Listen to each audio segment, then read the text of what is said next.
menurunkan gambar-gambar pemimpin dalam Dewan Merdeka, dan seolah-olah perkara tersebut satu penghinaan dan perkara yang tak pernah berlaku. Ini adalah sentimen yang meleset dan juga tersasar sama sekali, sebab Dewan Merdeka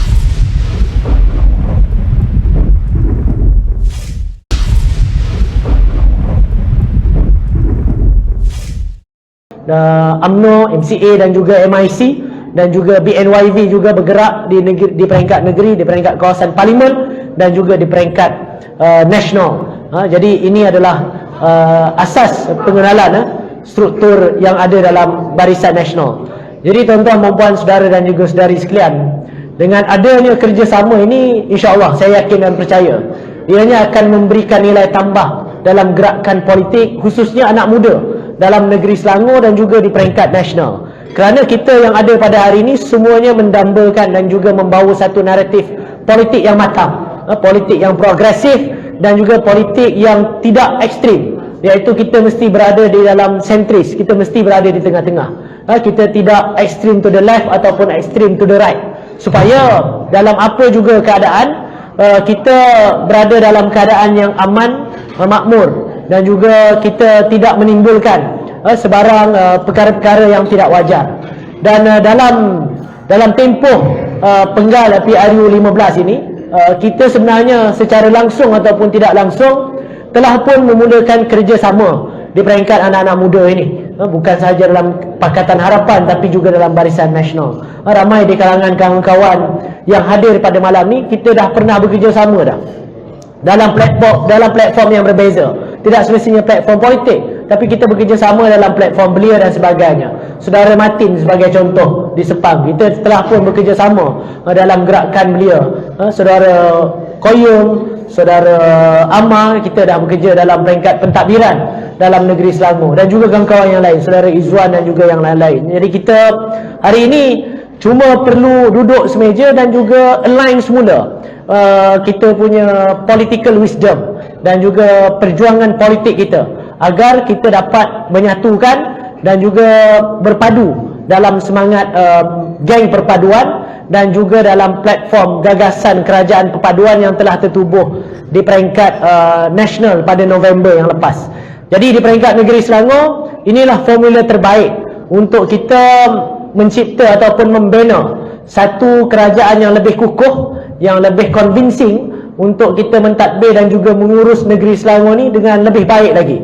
Jadi dengan kerjasama yang ada ni daripada Barisan Nasional dan juga Pakatan Harapan, masing-masing punya pengalaman. Barisan Nasional pernah mentadbir negeri Selangor, Pakatan Harapan telah mentadbir sejak daripada 2008. Sudah pasti gabungan ini, hubung jalin antara dua pasukan ini akan memberikan impak yang positif dan juga memberikan manfaat kepada rakyat, khususnya di negeri Selangor, amnya di negara kita Malaysia, kerana kita ada hubungan kerajaan yang selari di peringkat nasional dan juga di peringkat negeri. Namun untuk menjayakan ini, kita perlukan pengorbanan dan juga kita perlukan komitmen antara kita. Kita perlu mencari titik-titik persamaan di antara kita. Kita ketepikan sebarang perbezaan yang telah wujud di kalangan kita. Jadi kita kena bina semula, kita kena bina bersama naratif ini bersama-sama, agar kita sama-sama mendapat kejayaan di negeri Selangor ini. Kejayaan pembentukan kerajaan perpaduan selepas pilihan raya negeri yang akan datang ini bukan bukan kejayaan Pakatan Harapan semata-mata. Ianya juga adalah kejayaan Barisan Nasional. Kejayaan Barisan Nasional di kerusi-kerusi yang ditandingi juga adalah kejayaan Pakatan Harapan bersama-sama. Kerana naratif kita adalah kita nak bina bersama-sama. Kalau kita ambil pendekatan Pakatan Harapan jalan sendiri, Barisan Nasional jalan sendiri, dan kita bertembung dengan Perikatan Nasional, ini tidak akan memberikan kelebihan kepada kita. Tapi kita mesti bersama-sama dalam konteks ini. Saya setuju dengan saudara Izzuan, kita kena ada give and take dan kita kena ada win-win situation dalam konteks rundingan kerusi.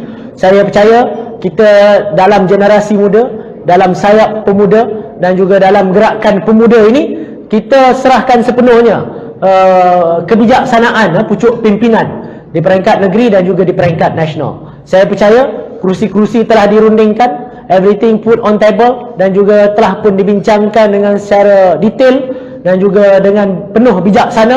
dan saya difahamkan ia juga telah dibawa naik ke peringkat yang tertinggi di peringkat nasional untuk dimutamatkan tak berapa lama sahaja lagi. Apa juga keputusan, kita sebagai sayap pemuda, saya harap kita semua bersama-sama menerima dan juga menjayakan anjeda ini bersama-sama. Kita ada 56 kerusi dalam Dewan Negeri Selangor ini. Kita sama-sama kongsi, kita sama-sama jayakan di mana-mana tempat. Saya tadi petang bertemu dengan rakan-rakan pemuda Pakatan Harapan di Parlimen Sungai Besar. Kerana di Parlimen Sungai Besar ni kerusinya dah jelas, bukannya kerusi yang bertindih, bukannya kerusi dalam pertikaian. Kerana di Dong Sungai Panjang adalah incumbent seat Barisan Nasional, yang mana sudah pasti kerusi itu akan ditandingi oleh Barisan Nasional. Dan di peringkat Dong Sekincang juga adalah incumbent seat DAP. Jadi sudah pasti kerusi itu akan ditandingi oleh DAP. Jadi kita tak perlu tunggu dan juga kita tak perlu dapatkan isyarat apa-apa lagi, sebab kita dah tahu dah kerusi itu siapa yang bertanding. Kita tak ada lagi pertindihan kerusi. Jadi kita kena bergerak, kecuali calon lah, kecuali calon. Untuk makluman saudara-saudari, dalam UMNO Barisan Nasional ni, kita calon ni always be sensitive matter. Kita tak akan mengumumkan dan kita tak akan mendahului pucuk pimpinan untuk mengumumkan dan juga mengabsahkan siapa yang akan jadi calon. Siapa juga calonnya, sudah pasti di Dong Sungai Panjang adalah kerusi Barisan Nasional. Termasuk juga di Dong Sekincang, siapa juga calonnya adalah calon daripada Pakatan Harapan, dan kerusi itu adalah kerusi yang ditandingi oleh DAP. Jadi kita nak tunggu apa lagi kalau konteks Sungai Besar? Jadi kita terus jalan, sama-sama kita gerakkan, kita garap segala kekuatan bagi memastikan kemenangan kita bersama dalam PRN yang akan datang. Jadi tadi saudara Izzuan ada bagi tahu tentang soal kahwin paksa ni. Saudara-saudari sekalian, sebenarnya kahwin paksa ni macam saudara Izzuan cakap lah, bukan suatu benda yang baru. Ianya dah menjadi satu kebiasaan sebenarnya sebelum-sebelum ini, kahwin paksa. Tapi ianya adalah lebih baik dan juga lebih bagus. Kerana kahwin paksa ni saudara Izzuan bagi tahu, lepas kahwin baru kita bercinta, berbanding dengan kahwin dengan orang lain, bercinta dengan orang lain. Dah kahwin dah, tapi bercinta dengan orang lain. Ini lagi azab, lagi azab dan lagi meruntuhkan sistem dan juga institusi keluarga itu. Jadi sekurang-kurangnya kita berkahwin, dan dalam tempoh perkahwinan tu kita bercinta dan mengenali antara satu sama lain, lebih mulia dan juga lebih teratur. Jadi tuan-tuan, puan-puan, saudara dan juga saudari sekalian, dalam konteks pilihan raya negeri ini kita ada satu common experience. Apa common experience kita? Kita sama-sama pernah bekerja sama dengan komponen parti yang berada dalam Perikatan Nasional, baik dengan Bersatu, baik dengan PAS, parti PAS dan juga Bersatu. Pihak Pakatan Harapan pernah bekerja sama dengan PAS ketika Barisan Alternatif. Pakatan Harapan pernah bekerja sama dengan Bersatu ketika kerajaan PH 1.0 selepas PRU yang ke-14. UMNO Barisan Nasional juga ada experience bekerja sama dengan PAS ketika post PRU yang ke-14 2018 dalam konteks muafakat nasional. Dan kita juga ada experience duduk semeja, tidur sebantal mimpi lain-lain dengan Bersatu dalam kerajaan di bawah Tan Sri Muhyiddin dan juga di bawah Datuk Seri Ismail Sabri, yang akhirnya tidak memberikan kelebihan pun dalam pilihan raya umum yang ke-15. Jadi ini menjadi iktibar ataupun ibrah pengajaran kepada kita semua, agar ke hadapan ini kita bergerak dengan lebih jelas lagi. Hari ini kita dah buat satu gerakan yang cukup jelas, dan gelombang yang kita cetuskan ini adalah gelombang yang jelas memberikan kestabilan kepada negara kita. Di peringkat nasional telah terbukti 148 kerusi dengan gabungan dan juga dengan komitmen tekad kita bersama-sama. Jadi kita hari ini perlu menjayakan sahaja di peringkat pemuda, di peringkat negeri, khususnya dalam konteks berhadapan dengan pilihan raya negeri yang akan datang ini. Oleh itu, saudara dan juga saudari, di peringkat pemuda Barisan Nasional, kami mengalu-alukan kerjasama ini, agar kerjasama ini terus kita dapat gembleng dan juga kita perkukuhkan, demi kita sama-sama membina semula negeri dan juga negara kita dalam semangat yang lebih jitu dan juga lebih stabil. Jadi saudara dan juga saudari sekalian, saya merayu dan juga memohon agar kita dapat ketepikan apa juga perbezaan pandangan, dan kita kena bersama-sama berdiri teguh dan juga committed dalam apa juga keadaan apa nama ni, menepis segala tohmah, segala fitnah dan juga persepsi-persepsi negatif yang dilemparkan ke atas kita. Contohlah dalam UMNO Barisan Nasional, tak mudah saudara Daniel untuk kita menepis tomahan-tomahan. Sebagai contoh, isu Dewan Merdeka PWTC. Ketika apa nama ni, convention perpaduan, kerajaan perpaduan, diberikan gambaran seolah-olah kita menurunkan gambar-gambar pemimpin dalam Dewan Merdeka, dan seolah-olah perkara tersebut satu penghinaan dan perkara yang tak pernah berlaku. Ini adalah sentimen yang meleset dan juga tersasar sama sekali. Sebab Dewan Merdeka tu, saudara-saudari, sejak sekian lamanya digunakan untuk pelbagai acara. Anugerah juara lagu pun buat dekat Dewan Merdeka. Tak pernah saya nampak tengok anugerah juara lagu ada pula gambar-gambar presiden-presiden UMNO dalam Dewan Merdeka.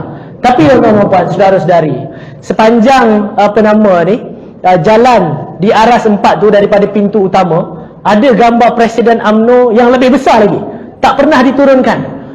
Buatlah apa aktiviti international ke, aktiviti lokal ke, aktiviti politik ke, komersial ke, tak pernah gambar tersebut diturunkan. Dalam Dewan Merdeka ni ialah kita kena ikutlah siapa yang sewa dewan tersebut. Kebetulan pula waktu convention kerajaan perpaduan tu dah ada dia punya setup yang lain, jadi tak adalah gambar tu, sepatutnya tak jadi isu. Tapi perkara ini yang digembar-gemborkan dan juga di-highlightkan. Jadi kita kena sama-sama tangkis persepsi ini dan kita cuba sedaya upaya. Tuan-tuan dan puan, saudara-saudari, dalam tempoh saya memegang jawatan dan juga menjadi pemimpin muda dalam UMNO Barisan Nasional ni, saya cuba sedaya upaya memberikan satu naratif yang lebih progresif. Dan saya juga di kawasan dan juga di peringkat kepimpinan, saya sering nyatakan satu idea ataupun satu prinsip kita, iaitu kita kena membiasakan yang betul dan juga membetulkan yang biasa. Perkara ini tak mudah untuk kita jayakan, tetapi kita kena usahakan bersama-sama. Kerana kehadapan ini, ramai di luar sana ingin melihat tokoh-tokoh kepimpinan pemuda ni adalah daripada mereka yang mempunyai kompetensi. Kenapa kena kompeten? Kerana apabila anak-anak muda ini memegang jawatan, sekecil-kecil jawatan ketua kampung ataupun AJK di peringkat MPKK, sehinggalah ahli majlis, sehinggalah ahli Dewan Negeri, ahli parlimen dan sebagainya, mereka akan menjadi pemimpin yang fungsional. Maksudnya boleh discharge dia duty betul-betul, bukanlah dia hanya duduk semata-mata berpolitik, tapi dia fungsional, yang boleh berfungsi dan memberikan manfaat dan juga kebaikan untuk semua.